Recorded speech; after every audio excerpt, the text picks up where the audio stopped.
Welcome 7th class. देखिए आज हम स्टार्ट करने वाले हैं फ्लो ऑफ हीट, चैप्टर 6। ये आपकी बुक का 6 चैप्टर है और नाम है फ्लो ऑफ हीट।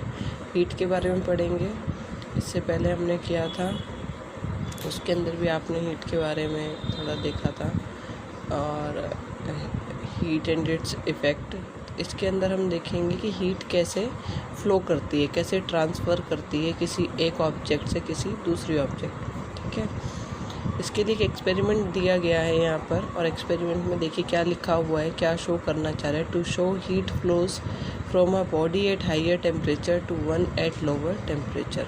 ये शो करेंगे कि जो बॉडी का ज़्यादा टेम्परेचर होता है वहाँ से हीट दूसरी बॉडी में ट्रांसफ़र करती है जिसका टेम्परेचर क्या होता है, लोअर होता है। तो उसके लिए क्या लिया है, एक ग्लास लिया है जिसके अंदर गर्म पानी है, अच्छा काफ़ी तेज़ गर्म पानी, जिसके अंदर एक स्पून को ऐसे डाला गया है। थोड़ी देर तक अगर आप स्पून को इस तरह से पकड़ के रखेंगे तो धीरे धीरे स्पून हीट होना स्टार्ट हो जाएगी अपने आप से, पानी की वजह से, गर्म पानी है जो। और फिर हीट जो है स्पून से वो आपके हाथ में आपको फील होने लगेगी। तो जो हीट है वो वाटर से स्पून के अंदर ट्रांसफ़र हुई और स्पून से फिर आपके हैंड में। तो क्यों हुई? क्योंकि आपके हाथ और स्पून का टेम्परेचर इस वाटर से कम था। ठीक है, वो ट्रांसफ़र तब तक होती रहेगी तब तक कि सारा टेम्परेचर सेम नहीं हो जाता। ओके, तो इस तरह से। और फिर अगर 10-15 मिनट के लिए आप पानी को ऐसे छोड़ दें फ्रीली, और फिर उसके बाद थोड़ी देर बाद इसको टच करके देखें ग्लास को, तो क्या आपको उतना ही गर्म महसूस होगा जितना ये 10-15 मिनट पहले था? नहीं ना। क्यों? क्योंकि जो अब हीट है इसकी वो आसपास के एनवायरनमेंट में मिक्स हो गई है, कहीं ना कहीं ट्रांसफ़र हो गई है। ठीक है, तो आसपास का जो टेम्परेचर है वो क्या है, इससे कम है। इस वजह से हीट आसपास के टेम्परेचर के साथ ट्रांसफ़र होकर इसको नॉर्मल कर देगी, कम कर देगी इसके टेम्परेचर को। तो हमने दो चीज़ें देखी कि ट्रांसफ़र भी हो सकती है हीट यहाँ आसपास के एनवायरनमेंट में, और अगर किसी ऑब्जेक्ट को गर्म पानी में आप डालेंगे तो वो हीट ट्रांसफ़र करता है इस तरह से। तो यहाँ पर और थोड़ा सा डिस्कशन किया हुआ है। In both the above cases, heat flows from a body at higher temperature to one at lower temperature. Let us see how heat flows. If you want to pass a book to your friend sitting a few desks away from you, you can do it in following ways. यहाँ पर heat transfer हुई, but heat actually transfer कैसे हुई, इस चीज़ को हम अगर deeply देखें तो आपको एक एग्जाम्पल देखना होगा। एग्जाम्पल में क्या कह रहे हैं, क्लास में आप जैसे पढ़ते हैं तो क्लास के अंदर आपको अपनी कोई बुक अपने किसी फ्रेंड को पास करनी है, बट बीच में कुछ बच्चे बैठे हुए हैं। तो 3-4 तरीके हैं, क्या करेंगे आप बुक को पास करने के लिए। Pass the book through other children sitting between you and your friend. कुछ बच्चे जो बीच में बैठे हैं आप उनको बुक पास कर देंगे कि आगे बुक पास कर दीजिए। ठीक है, और क्या कर सकते हैं, go and hand over the book to your friend yourself. फिर हम जाएंगे और जाकर सीधा अपनी बुक को उस फ्रेंड को दे देंगे। ठीक है, ये फिर थ्रो करेंगे, throw the book toward your friend. Similarly heat can transfer from one place to another by 3 different ways. इसी तरह से हीट के भी 3 मेथड हैं, 3 तरीके से वो ट्रांसफ़र की जा सकती है, जो कि कंडक्शन, कन्वेक्शन एंड रेडिएशन है। तो आज हम कंडक्शन पढ़ने वाले हैं। कंडक्शन में क्या होता है, जो ऑब्जेक्ट है जो हीट ट्रांसफ़र करेगी उसके एक्चुअल में मॉलिक्यूल्स वाइब्रेट करते हैं और वो आगे वाइब्रेशन को पास करते हैं। अगर मैं यहाँ पर डायग्राम बनाऊँ, जैसे कि एक रोड है, यहाँ पर रोड का एग्जांपल भी लिया गया, रोड को हीट कर रहे हैं। हीट होगी तो यहाँ जो इसके मॉलिक्यूल्स हैं, ये यहाँ से इन्हें हीट मिल रही है कैंडल से, तो जो ये मॉलिक्यूल्स हैं ये वाइब्रेट करना स्टार्ट कर देंगे हीट की वजह से।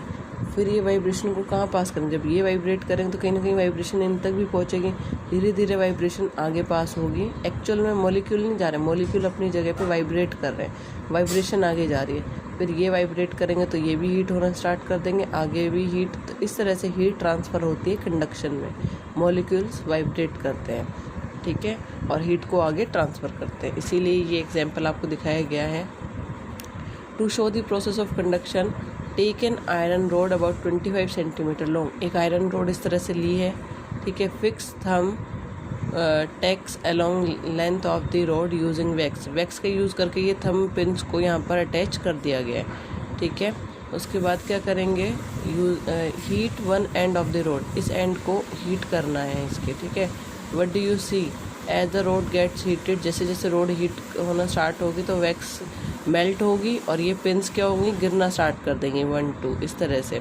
देखिए सारी एक साथ नहीं गिरी हैं पिन, 1 बाय 1 गिर रही हैं। क्यों? क्योंकि यहाँ से रोड हीट हुई है तो आगे हीट ट्रांसफ़र होगी मॉलिक्यूल्स की वाइब्रेशन की वजह से, फिर आगे जाएगी तो यहाँ हीट होने की वजह से पिन गिर जाती है।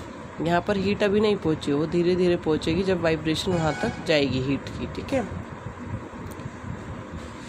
You will find that thumb track nearest to the end being heated fall off first। सबसे पहले इधर के पिंस गिरना स्टार्ट होंगी क्योंकि यहाँ पर हीट सबसे पहले पहुँच जाती है, ठीक है।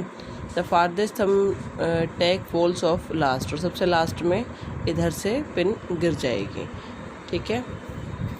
The above activity shows that heat is travelling along the length of the road from the hot end to cold end।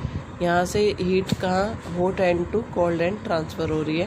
This is called conduction of heat.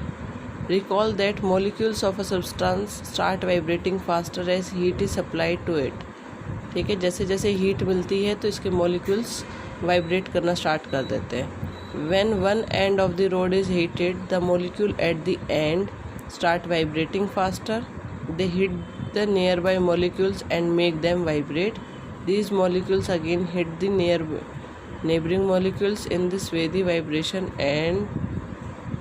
vibrations and hence heat gets transferred from hot end to cold end, ठीक है। जो मैंने आपको अभी इस example से समझाया था कि यहाँ के मॉलिक्यूल्स वाइब्रेट करना स्टार्ट करते हैं हीट की वजह से, वाइब्रेशन को आगे पास करते हैं, क्योंकि कोई भी चीज़ वाइब्रेट करेगी तो आसपास के जो और ऑब्जेक्ट होते हैं उनको भी वाइब्रेट कराती है, ठीक है।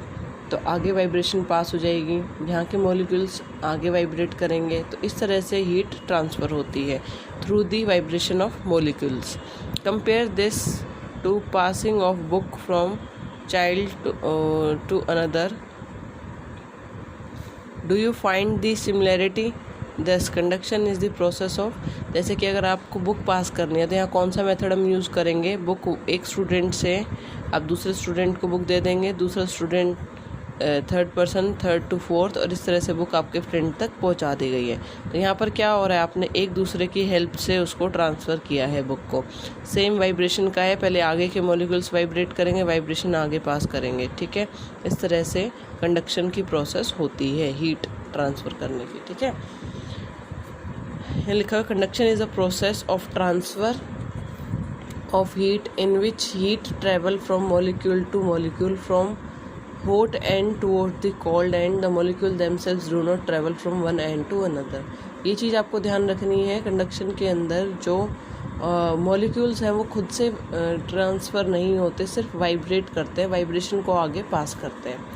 Heat is however transferred from one object to another by conduction only if. Conduction सिर्फ तब होता है अगर दो ऑब्जेक्ट आपस में कॉन्टैक्ट में हैं, ठीक है। कॉन्टैक्ट में होनी चाहिए जब हीट ट्रांसफ़र होगी। Their temperature are not same, और उनके टेम्परेचर अलग अलग होने चाहिए। एक ऑब्जेक्ट गर्म होनी चाहिए और एक थोड़ी कम गर्म होनी चाहिए, ठंडी होनी चाहिए, तभी आपको हीट ट्रांसफ़र होगी। अगर दो ऑब्जेक्ट यहाँ पर हमने रखी हुई हैं और दोनों का ही सेम है टेम्परेचर, बिल्कुल कॉन्टैक्ट में है, इस तरह से ये तीन ऑब्जेक्ट हमने ले लिए, तीनों का सेम टेम्परेचर, तो हीट क्या ट्रांसफ़र होगी? हीट तो कोई ट्रांसफ़र होगी ही नहीं, क्योंकि सेम सबके मॉलिक्यूल्स उसी लेवल पर वाइब्रेट कर रहे हैं, जिसके इसके और इसके तीनों ऑब्जेक्ट के जो मॉलिक्यूल्स हैं उनकी वाइब्रेशन सेम है। तो आपको कुछ फील ही नहीं होगा कि हीट ट्रांसफ़र हुई भी है नहीं।